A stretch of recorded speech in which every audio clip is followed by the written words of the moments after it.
Promise me you'd never forget what really happened.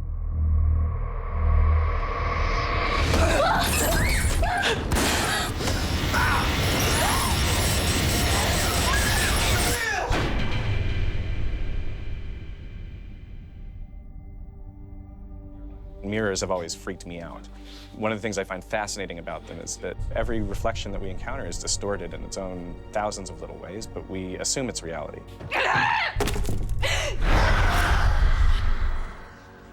When I was a kid, my parents had this intricate mirror, and the thing scared the hell out of me. I never liked looking at it. It was tilted slightly downward, which for a 5- or 6-year-old, you're looking at the thing thinking, my God, it sees me. I thought I told you not to play around in here. There's a really fascinating tradition in the Jewish faith where they'll cover a mirror at a funeral to prevent the spirit of the deceased from coming back into the world. Add to it this characteristic of being a portal or a gateway or a door. I think that's really unsettling. And so all of those kind of came together really quickly. How is it that we can use a mirror to distort reality around a character, and in doing so, distort reality around a viewer? Action. Oculus began as a short film that was a marriage of wanting to make a horror film and having no resources. I'd been working in Los Angeles as a freelance editor.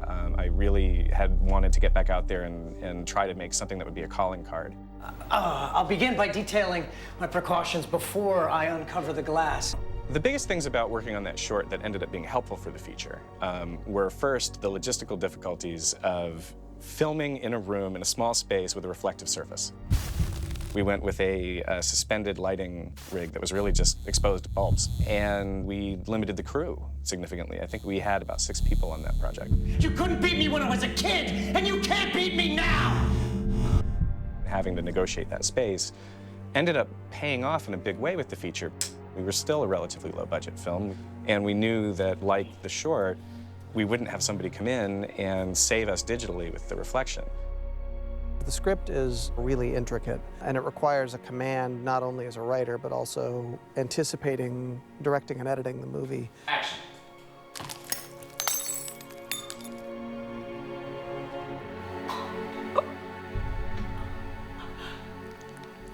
There were elements of the short that we knew were going to carry over, which was the claustrophobic nature of the room with the mirror in it. We didn't want to give that up because one of the things people responded to so much about the short was that they started to feel trapped by it. Ready? Yeah.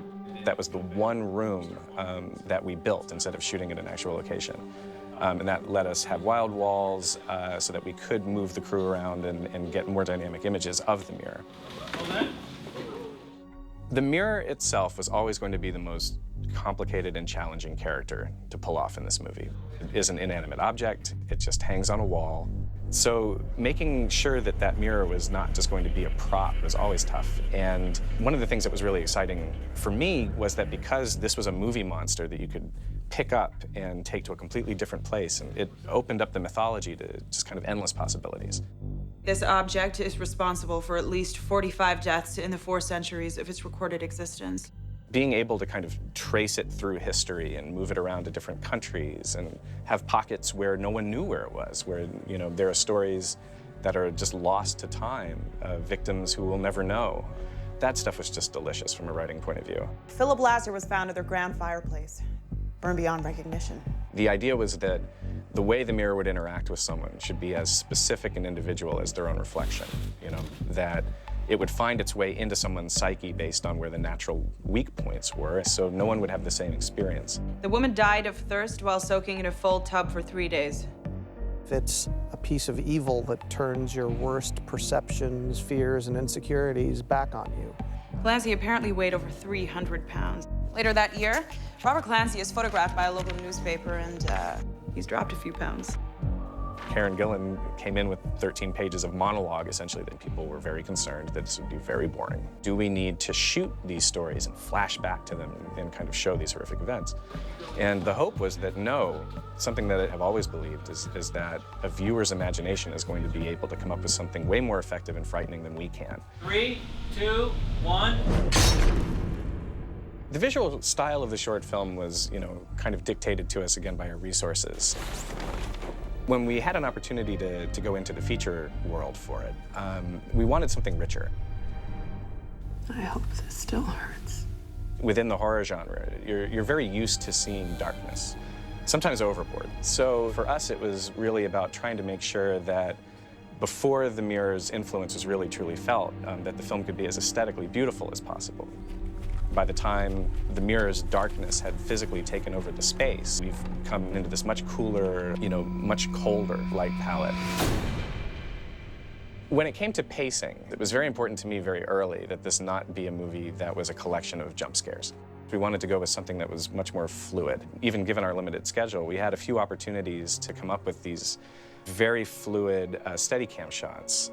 Marie is redirecting the movers who have the mirror to come back into the hallway this way.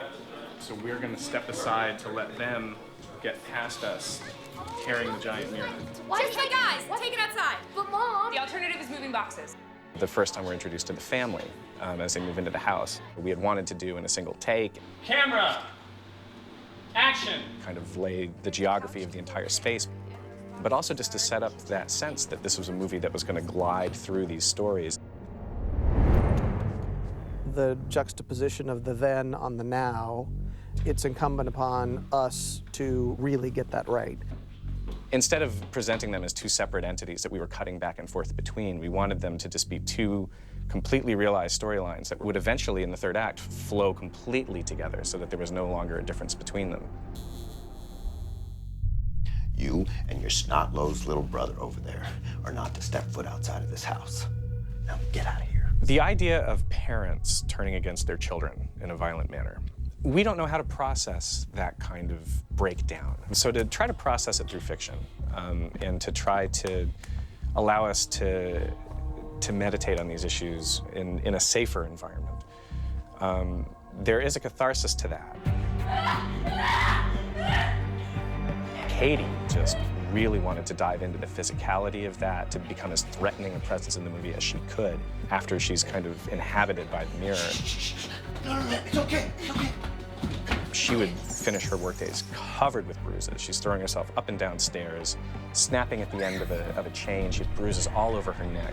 She had kind of developed this very feline kind of parkour method of movement for the character.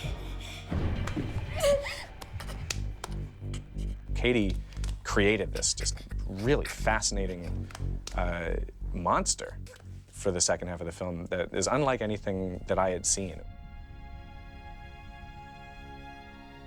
Mommy. When it comes to the darkness of the ending, to the fact that the evil in this story is not overcome by our heroes. One of the things that I react very strongly to within horror fiction is when an omniscient and very powerful or ancient evil is, bested by a teenager because it had a bad day or something. It's not that there was something in me that wanted to say that evil always wins, because I don't believe that at all. I do believe that evil in the world is a force that is very difficult to beat, and it's an open question for me whether we're winning. It was the mirror! No, forget! Timbo, we're gonna have to get really, really brave. What I hope a viewer will come away from this movie with is not only that kind of entertaining experience you have in a good horror movie, but that we've gotten to think a little bit about the darkness inside of each one of us, and that inexpressible idea that maybe it's part of us, or maybe it comes from somewhere else. This isn't you. It is me.